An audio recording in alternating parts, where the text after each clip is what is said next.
My name is Veronica. The day my marriage cracked open looked ordinary at first. The morning began with staff meetings, back-to-back phone calls, and the familiar hum of printers in the office I had built from the ground up. The logo of the company gleamed on the glass wall, a symbol of everything I had poured my life into. I was signing contracts when my personal phone lit up. 3 in the afternoon. The name on the screen froze me, Michael. My husband almost never called during work hours. My first thought was that something had happened to the kids. I answered quickly. His voice cut sharp, colder than I had ever heard it. Veronica, I'm filing for divorce. The pen slid from my fingers. What did you say? You heard me. I'm done. I've met someone else. I want out. The words were clean, final. I felt my chest hollow out. You're leaving me, for her? He didn't hesitate. She's younger. She makes me feel alive. You've been too busy playing CEO to be a wife. I gave you years, Veronica. I'm not wasting more. Around me the office kept moving, phones ringing, people talking, but it all felt distant, muffled. His voice was the only thing I could hear. Michael. I forced my words out evenly. You're ending our marriage by phone?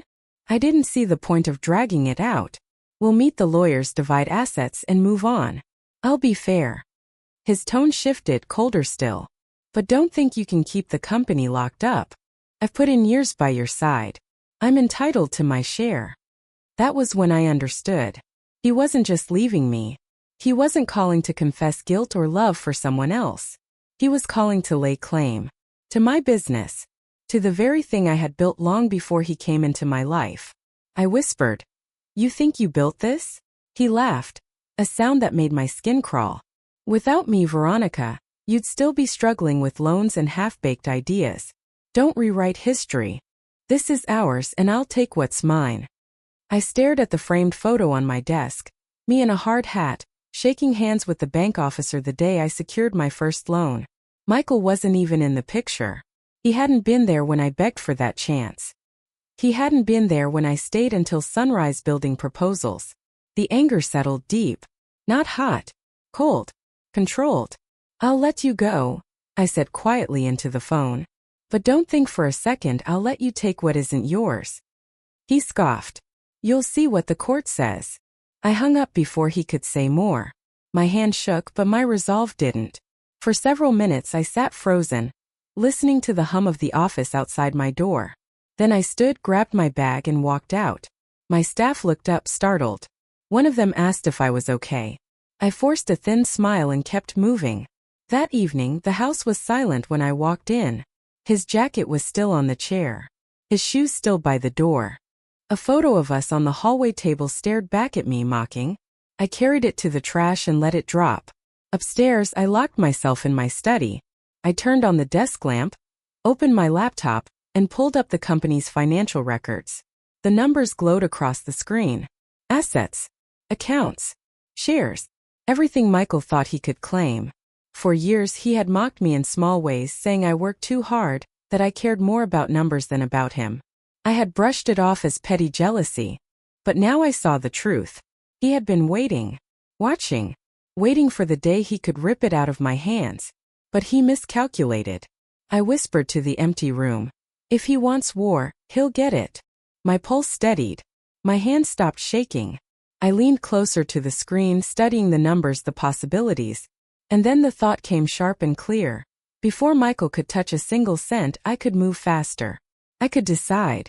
I could sell everything and leave him with nothing. I shut the laptop, my reflection staring back in the black screen. Michael, I whispered, you just made the worst mistake of your life.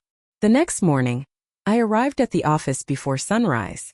The building smelled of fresh coffee and printer ink, but everything felt colder than usual.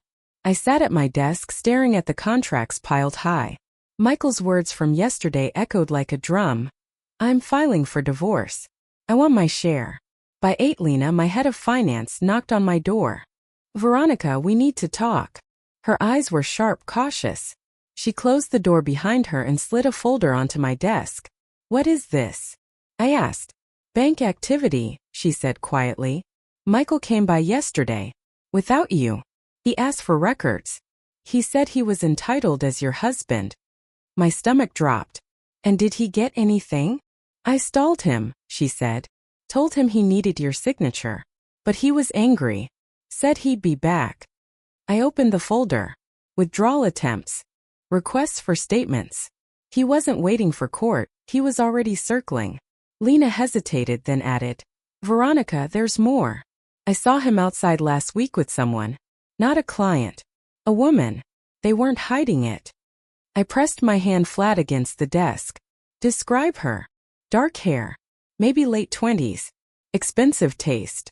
She wore a ring. Not an engagement ring, but close. They looked intimate. I clenched my jaw. So it wasn't just a fling. He had built a future with her in his mind. And I wasn't part of it. By noon I had confirmation. A friend texted me a photo snapped downtown. Michael at lunch with the same woman, leaning close, smiling like a man already remarried. Anger surged, but it wasn't wild. It was focused. That afternoon I returned home. His car wasn't in the driveway. I stepped into the study, pulling down the box of old files I kept locked away. Inside were the documents he had never touched. The original loan papers, the incorporation form signed in my name alone, the first tax returns. Proof that I had carried this business before he even walked into my life. As I sorted, my phone buzzed again. Michael's name lit the screen. Against my better judgment, I answered. His tone was smug. Veronica, I've spoken to a lawyer. We'll make this clean. You sell the business, we split the proceeds, we move on. You'll thank me later. I forced my voice steady. You think you can decide that for me? You'll see it's best, he said. Besides, buyers are already circling. They'd rather deal with me than with you. Don't embarrass yourself trying to fight. Sign the papers. Accept half. Move on. My chest tightened. Half? Michael, you didn't build this. He laughed, cruel and dismissive. Marriage is partnership, Veronica. What's yours is mine. At least that's what the court will say. I hung up before I could scream. My hand shook, but the decision crystallized.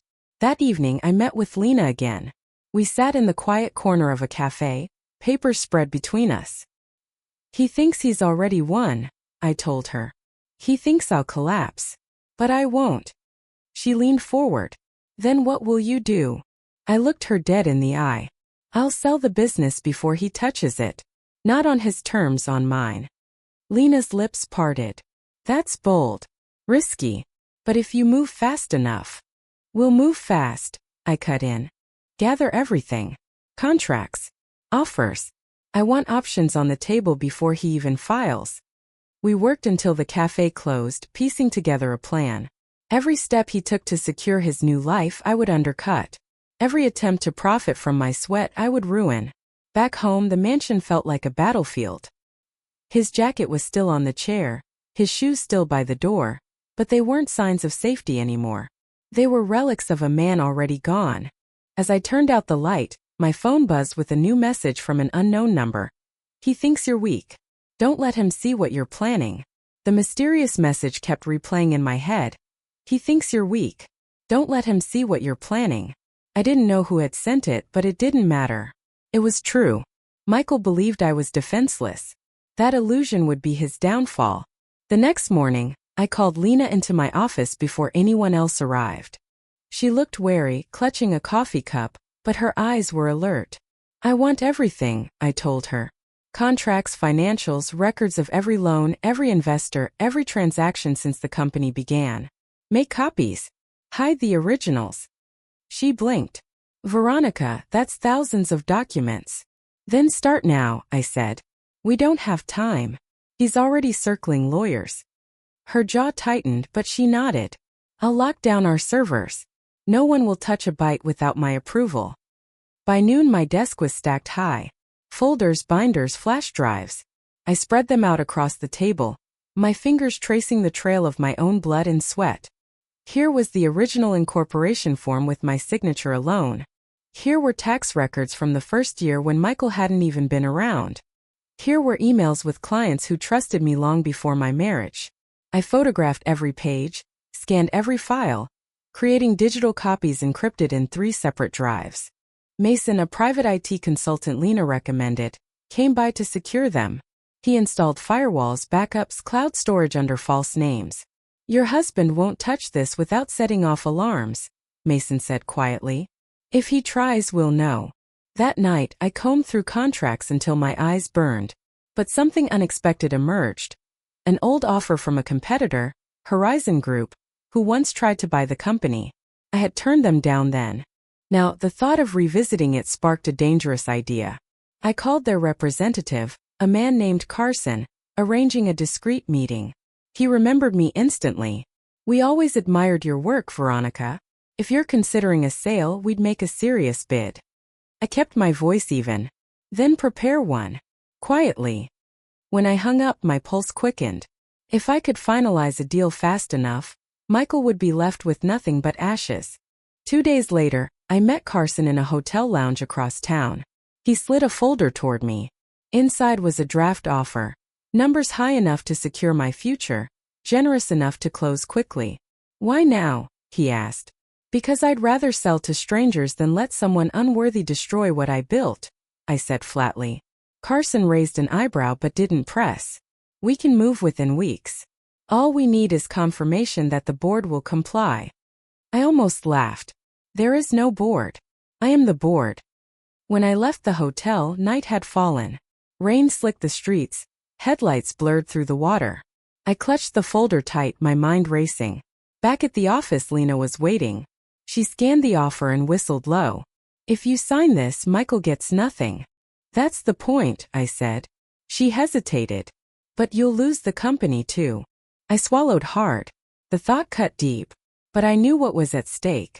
Better I ended on my terms than watch him bleed it dry. We stayed late, building a wall of evidence. Financial statements showing my sole ownership, legal documents confirming Michael's absence from contracts, testimonies from early employees. Each piece was another brick protecting me. Near midnight, as Lena packed up, she frowned. Veronica, be careful. He'll realize what you're doing. And when he does... Her warning trailed off. I didn't need her to finish.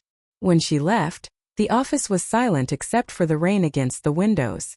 I gathered the folders into my bag, locked the office and walked to my car. But as I slid into the driver's seat, headlights flared in my rearview mirror. A black SUV idled across the street, its engine running. It didn't move as I pulled out. It didn't move as I drove away. It just watched. By the time I reached home, a new envelope was waiting on my doorstep. Inside was a single sheet of paper. He knows you're moving faster. He won't let you win. The envelope on my doorstep rattled me, but it didn't stop me. If Michael thought shadows and warnings would scare me into slowing down, he had forgotten who I was. I didn't build a company from nothing by flinching at threats. The next morning, I called Lena into my office. I need more than numbers, I told her. I need a fortress. She crossed her arms. Then we bring in Amelia. Who's Amelia? My cousin, Lena said. Family law attorney. Sharp, no patience for games. She's bailed clients out of worse situations. That afternoon, I met Amelia in a quiet downtown office lined with legal books. She shook my hand firmly. Lena told me what's happening. You need protection. And speed. I slid the folder of documents across the table. Deeds, contracts, financial statements. She flipped through them quickly, her eyes narrowing. This is good, she said. Very good. But if your husband is serious about divorce, he'll move to freeze assets. He'll claim marital contribution, demand half. Judges eat that argument up. I clenched my fists. He had nothing to do with this. I built it before we married. Then we prove it, Amelia replied. Timeline. Witnesses. Tax records. And if you're selling, we get the paperwork airtight. No loopholes. No chance for him to claw back. Lena leaned forward. She already has a buyer circling. Amelia raised her brows. Then you're holding all the cards. But cards don't matter if you don't play them right. You need a strategy for the reveal. I frowned. Reveal. Amelia's smile was razor sharp. Michael thrives on image. He'll expect to humiliate you in public. Make you look weak. You flip it. Show him the truth in front of an audience that matters. Investors, partners, press. You don't just win, you end him. The idea lodged itself deep. For years, Michael had stolen credit at parties, smiled for cameras like the business was his. Maybe it was time for him to be unmasked where it hurt most, on a stage. That evening, Mason joined us in the office conference room. He had tracked the SUV that had followed me. Registered to a shell company linked to Michael's new girlfriend, he said. He slid photos across the table. Her name is Tessa Clark. Marketing consultant. Divorcee. She's been advising him. My jaw tightened. So she wasn't just a fling. She was part of the plan. Good, Amelia said. That means she leaves trails. Money. Emails. Conversations. We'll subpoena her if needed. We worked until midnight. Amelia outlined legal contingencies. Mason secured every device, every file. Lena cross-checked financials with old tax returns. By the end of the night, I felt less alone than I had in weeks. I had a team now, people willing to fight with me, not against me. But Michael wasn't slowing down either. The next day, I received an email from his lawyer. Polished words, but the threat was clear. Our client expects a fair division of assets. Attempts to conceal or sell property will be challenged in court. I forwarded it to Amelia. She called within minutes. This is bluster. He knows you're moving. That means he's nervous. Keep pushing. That evening, I walked through the empty mansion. Every corner reminded me of Michael's arrogance. Dinners where he toasted himself, parties where he introduced me as if I were an accessory. Not anymore. In the living room, I rehearsed my words for the day of reckoning. Short, sharp, unshakable. I imagined his face when I stood before him with proof that I had sold the company out from under him. As I locked the front door, my phone buzzed. A video file from an unknown sender. I pressed play and froze. It was footage of me meeting Carson, the potential buyer, at the hotel. A hidden camera had captured everything. The video of my meeting with Carson played over and over on my phone. My image flickered in the grainy recording. Head bent over the folder, lips moving as I discussed the offer. Whoever had filmed it had been close, too close. I tossed the phone onto the desk, my pulse racing. Michael had eyes everywhere. If he could get footage of me negotiating, then he already knew I was moving faster than he expected. That night I called Amelia, Lena, and Mason to the mansion. We gathered in the study, folders stacked high, the rain pounding outside. He knows, I said simply. Mason nodded grimly. The video came from a hidden camera in the lounge where you met Carson. That means he paid someone on the inside. He's playing dirty. Amelia leaned forward, her eyes sharp. Then we stopped playing defense. We hit harder. Veronica, it's time to design the counterplan. I exhaled, steadying myself. I want him out of the company. Out of my life. No half measures. He wants to humiliate me in public? Fine. I'll give him a stage, and then I'll burn it down. Amelia smiled coldly. Then here's what we do. Step by step, she laid it out. Mason would lock down every server and set digital traps. So if Michael or his girlfriend Tessa tried to hack or access files, we'd have proof of tampering. Lena would finalize the financial trail.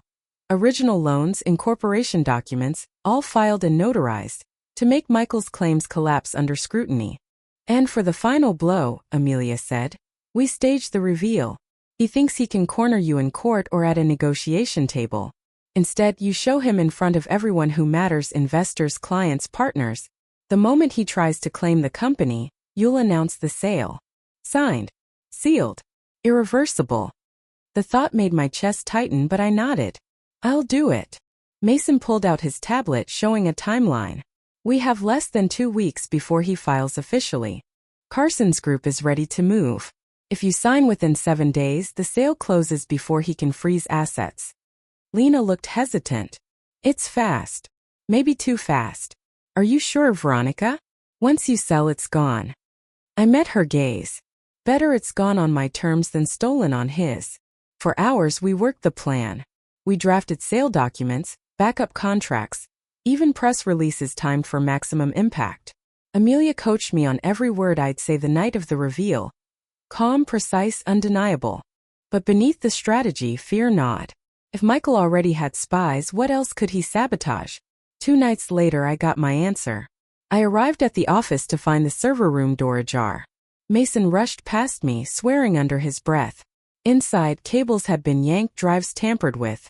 But whoever had broken in had tripped Mason's security program. An alert glowed on his laptop. Unauthorized access attempt logged. Source: Clark Marketing Solutions. Tessa. I clenched my fists.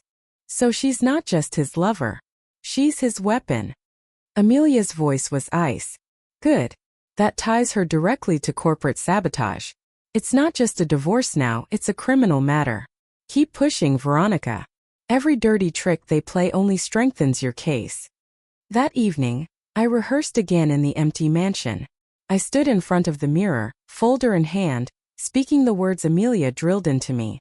For years you pretended this company was yours. Tonight the world will know the truth.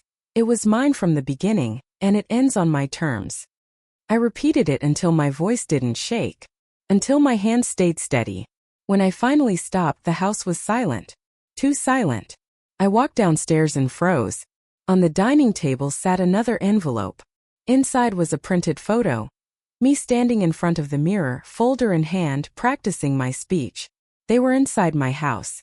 My breath caught as I scanned the room. Every shadow suddenly dangerous. Someone was watching me even here.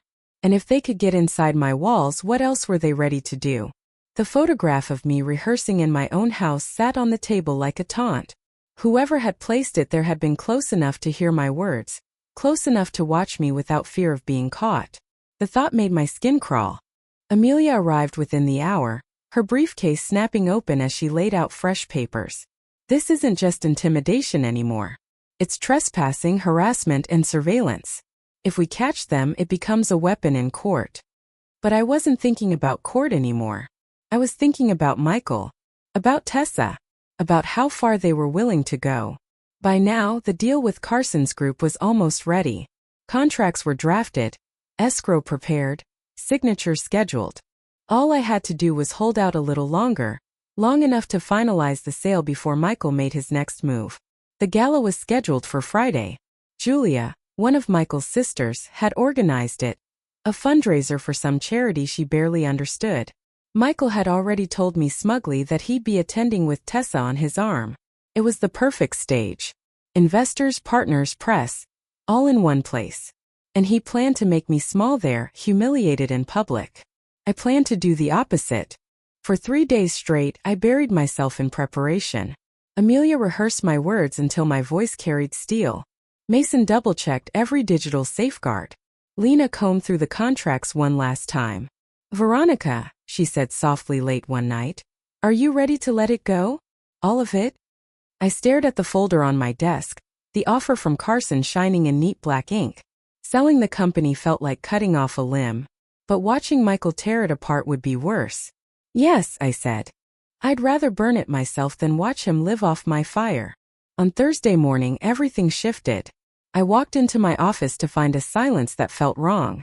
Staff avoided my eyes. Whispers cut off when I entered.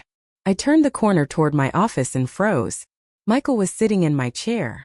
Tessa stood beside him, her manicured fingers resting on the back of the seat like she already owned it. Veronica, Michael said smoothly, rising as though he were the host and I the guest. We thought it was time for a visit. I kept my expression neutral. You don't belong here. He smirked. On the contrary. As your husband, I have a vested interest in this business. And as of today, I've filed an injunction. Effective immediately, all major financial decisions require joint approval. My stomach clenched. You can't. I can, he interrupted, sliding a folder across my desk. Court order. Temporary but binding. Until the divorce proceedings are finalized, you can't sell a single asset without my consent. I snatched the papers, scanning the lines. He wasn't lying. It was stamped and signed. Tessa smiled sweetly. It's nothing personal, Veronica. It's just business. You've done wonderfully keeping it warm for us. But it's time to transition. Rage burned hot in my chest, but I forced it down. They wanted me to explode. Instead, I placed the papers back on the desk. If you think this stops me, you don't know me at all. Michael leaned close, his voice dropping. You'll break, Veronica. I'll watch you break. And when you do, I'll be standing beside her. He gestured to Tessa, who smirked. I didn't answer. I couldn't, not yet. But as they left, Tessa trailing her fingers along the desk like she was already marking territory. My mind was already turning. That night, Amelia slammed the injunction onto my table. He moved faster than we expected. Judges can be persuaded when a spouse claims shared ownership, especially in divorce. But we can fight it. It won't hold if we prove sole ownership. We already have proof, I said. But now the clock is ticking. Mason spoke quietly. If he shows up at the gala with this injunction in his pocket, he'll try to corner you in front of everyone. You'll have no choice but to comply publicly, or look like a criminal. Silence fell over the room. The plan we had worked so carefully to build suddenly felt fragile. Finally, I said, "Then we don't wait for him to corner me. We corner him." Amelia's brows rose. "You mean flip the script?" "Exactly," I said.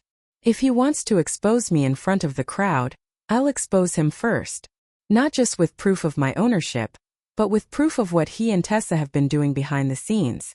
Their fraud, their sabotage, their lies." Mason leaned forward. "I can dig deeper.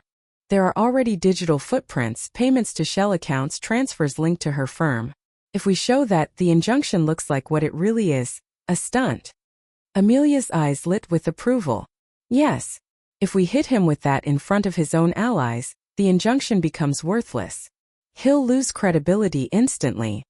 The plan shifted. The gala was no longer just a reveal of the sale. It was a battlefield. Michael thought he was ready to humiliate me. He had no idea I was preparing to dismantle him. Late that night, as I walked through the empty mansion, my phone buzzed with another anonymous message. This one had no threats, no advice. Just a photo of Tessa holding a champagne glass, smirking at the camera. Underneath, for words burned, "She'll be wearing white." The gala glittered like a stage set for war. Crystal chandeliers burned overhead.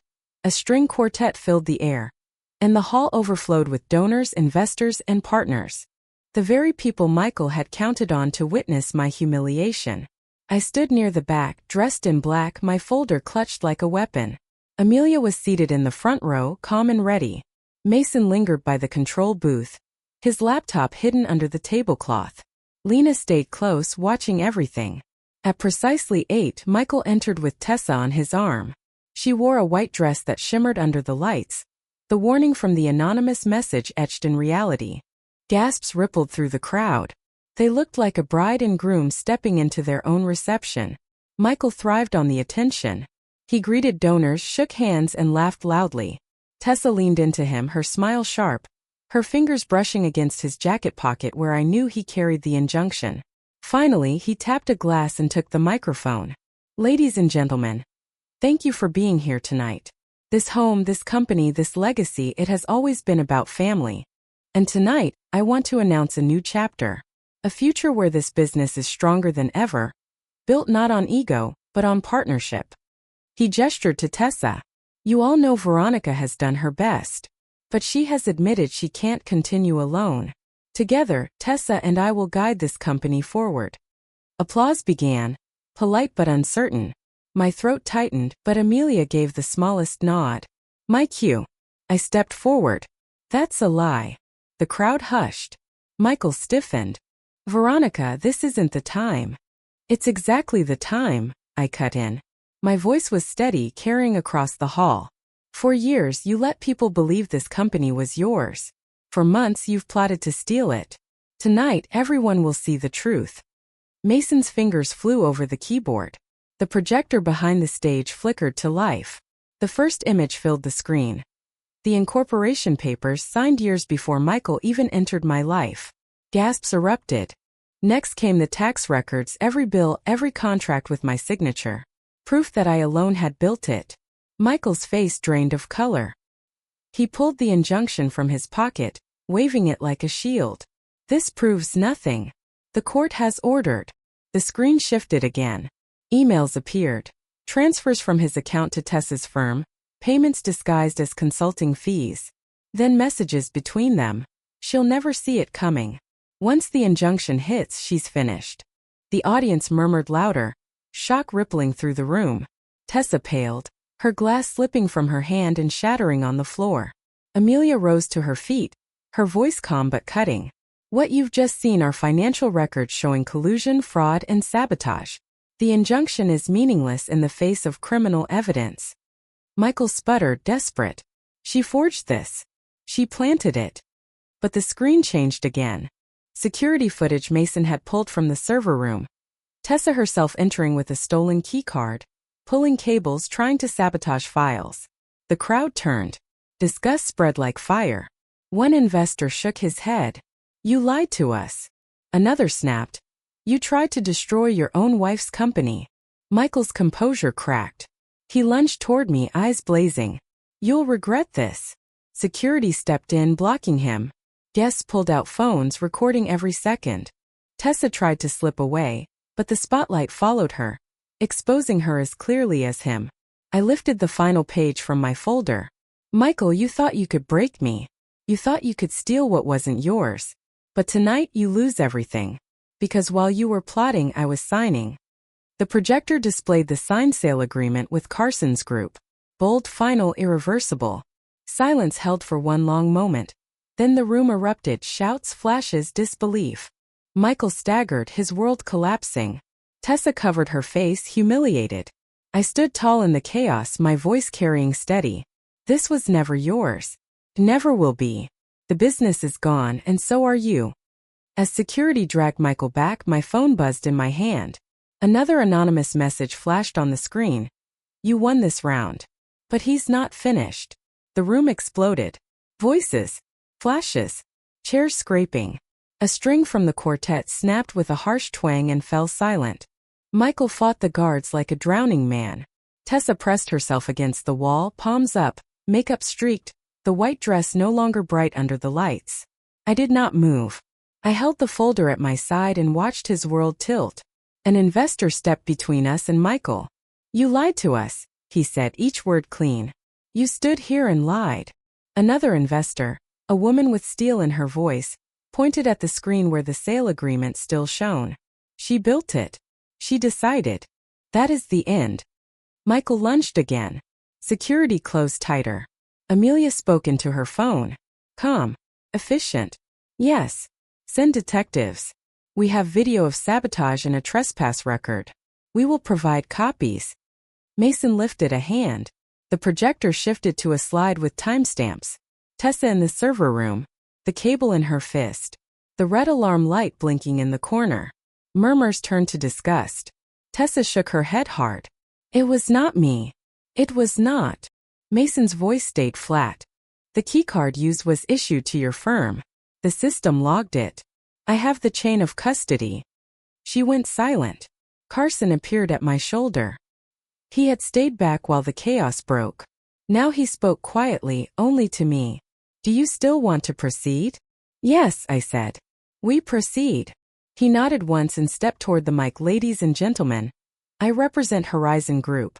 As of tonight, we enter a transition period with Veronica as agreed. Staff will be retained. Clients will be contacted in the morning.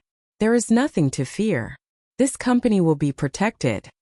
Relief broke across faces I did not expect. People wanted order. They wanted an adult in the room. Tonight that adult was me. Sirens grew outside. The hall doors swung open. 2 detectives entered with uniforms behind them. They spoke to Amelia first, then to me, then to security. Michael tried to twist free and shout about his injunction. The lead detective held up a palm. Sir, lower your voice and step aside. He did not. They guided him toward a quieter corner. He kept talking, spitting words that no longer landed on me. I turned away from him and faced the guests. Thank you for your patience, I said. You did not come here for a scandal. You came here for work, for trust, for a future. You will have it. Not because of him. Because of all of us who built this honestly. Applause began, hesitant, then firm. For a second I let it fill me. Not glory. Just confirmation that the ground under my feet was solid again. Lena reached me first. She hugged me hard and fast. You did it. Not yet, I said. Almost. Tessa tried to slip toward the service door. A uniformed officer intercepted her. Ma'am, we need a statement. She froze, eyes darting. Mason passed a drive to the detective. Everything is on this. Footage. Logs. Payment trails. Amelia returned from the corner with a measured look.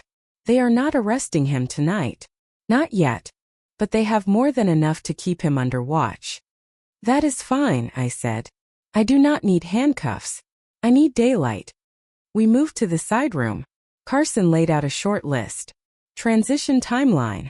Dawn call with your senior team. Noon client briefing. Press note at 4. Can you be at your office by 7? Yes, I said. He glanced toward the hall where Michael still strained against a reality he could not bend. One more thing. The escrow agent needs verbal confirmation that you stand by the sale after tonight. I stand by it, I said. You have it. We stepped back into the main room. People were leaving now in clusters, shaking hands with me, avoiding Michael, refusing Tessa. A donor I recognized from our first year squeezed my arm. You never needed him, she said. We all knew. Outside, the night air hit cold and clean. Cameras waited beyond the steps. Reporters called my name. I stopped once, only once. The company will be safe, I said. We begin again in the morning. No more. I was done feeding the storm. In the car, silence. Amelia scrolled through messages. Mason checked alerts. Lena watched the rearview mirror. Lights followed us for 2 blocks, then fell away. At home, the mansion felt different. Not haunted. Not hostile. Empty but mine. I set the folder on the dining table and breathed for the first time all night. Then my phone vibrated. An unknown number. I answered. A man's voice. Warm. Professional. Ms. Ross? Escrow Officer Daniels. Yes. I want to confirm receipt of the signed documents. Funds will post when the bank clears them at 9 tomorrow. We have one concern. I went cold. What concern? A late filing just hit our queue. An emergency application from a different judge, different court. A request to freeze the escrow. It references a temporary injunction you may have seen. I closed my eyes. Can they do it? It is ex parte, he said. No hearing yet. If granted overnight, it delays everything. If denied, we move as planned. I thanked him and hung up. My hands trembled for the first time all evening. Amelia looked up. Well, Michael found another door, I said. He is trying to freeze escrow. Mason's phone buzzed. He glanced at the screen. He is not home. He left the gala on foot and disappeared behind the hotel garages. I have nothing on him now. I stared at the black window. My own reflection stared back. He will not stop. No one argued. I walked the perimeter of the ground floor. Checked locks. Checked cameras. Everything in place. I poured water into a glass and tried to drink, but my mouth felt like paper. My phone vibrated again. Same unknown number. I answered. Yes. Ms. Ross, Daniels said, his voice tighter now. Update. The emergency motion was reviewed. A clerk just noted it. I am sorry. I gripped the counter. A temporary freeze has been granted until a hearing tomorrow at 9. Escrow is locked. Dawn broke gray. I had not slept. The emergency freeze order sat in my inbox like a boulder. Escrow was locked until the hearing. The company sale, my shield, my weapon, was stalled. By 7 I was in the office. Staff gathered in the conference room, their faces tight. They had seen the videos. They had read the headlines. They whispered as I walked in, then fell silent. I placed the folder on the table. The sale stands. Escrow is frozen, not broken. Today we fight in court. Until then, you keep doing your jobs. Nothing changes. A hand rose. Mark, one of my longest employees, his voice low. And if he comes back? I looked him dead in the eye. Then we make sure he leaves in handcuffs next time. The room steadied. Fear did not vanish, but the spine returned to their shoulders. At 8, Amelia swept in with files under her arm. Her tone was brisk. Judge Kramer. 9 sharp. He granted the freeze, but he will hear arguments today. We go prepared. Mason will testify to the sabotage. Lena will walk through financial history. You, Veronica, will show timeline. We drown him in proof. Mason tapped his laptop. I also traced the anonymous messages. They were sent from a prepaid phone purchased 2 blocks from Tessa's office. She or someone she paid has been trying to warn you and threaten you at the same time. I frowned. Why warn me at all? Amelia shook her head. Divide and confuse. Do not dwell. Focus. At 9 we entered the courthouse. Cameras crowded the steps. Reporters shouted. Is the sale collapsing? Did you forge documents? Is Tessa the new owner? I said nothing. Amelia said nothing. Silence was stronger than denial. Inside, Michael was already there, Tessa at his side, both dressed in smug confidence. He leaned toward me as we passed. You thought you ended me. Wrong. Today I end you. I did not flinch. The hearing opened. Michael's lawyer rose first, painting me as reckless, emotional, unstable. He waved the injunction like a trophy. Your Honor, our client seeks only fairness. This sale is an attempt to defraud him of his rightful share. It must be voided. Amelia stood next. Calm, sharp, unshakable. Fairness? This man sabotaged servers, planted spies, and funneled money through his mistress's company. The only fraud is him. The sale is legitimate, prepared months before he even filed. And the business was never his to begin with. She laid the documents before the judge. The original incorporation. The tax returns. The chain of ownership, unbroken and mine alone. Mason testified next. His voice was steady, his evidence digital but damning logins, keycard use, timestamps tying Tessa directly to the sabotage. The judge listened without expression, but he did not interrupt. Lena followed, her testimony quiet but devastating. I was there from the first loan. Veronica built this with no money from Michael, no involvement, no help. Every dollar came from her. Every decision was hers. The judge finally turned to me. Ms. Ross, do you wish to speak? I stood. My hands did not shake. This company was my life. I bled for it, sacrificed for it, carried it when no one else believed. He came later. He enjoyed the success but never earned it. And when he realized he could not control me, he tried to destroy me. That is the truth. Silence followed. Then the judge spoke. Ruling tomorrow. For now the freeze remains. Michael smirked as if he had already won. But his hands shook when he packed his papers. He knew the ground under him was thinner than it looked. Outside the media swarmed again. This time I stopped. I looked into the cameras. The truth is simple. I built this company. He tried to take it. Tomorrow the court decides. The clip spread within hours. By afternoon, headlines blazed. Wife fights back. CEO versus husband in courtroom war. Sabotage, mistress, and a frozen sale. Who really owns Ross Enterprises? Support flooded my inbox. Strangers, partners, even competitors wrote, stand tall. Do not let him win.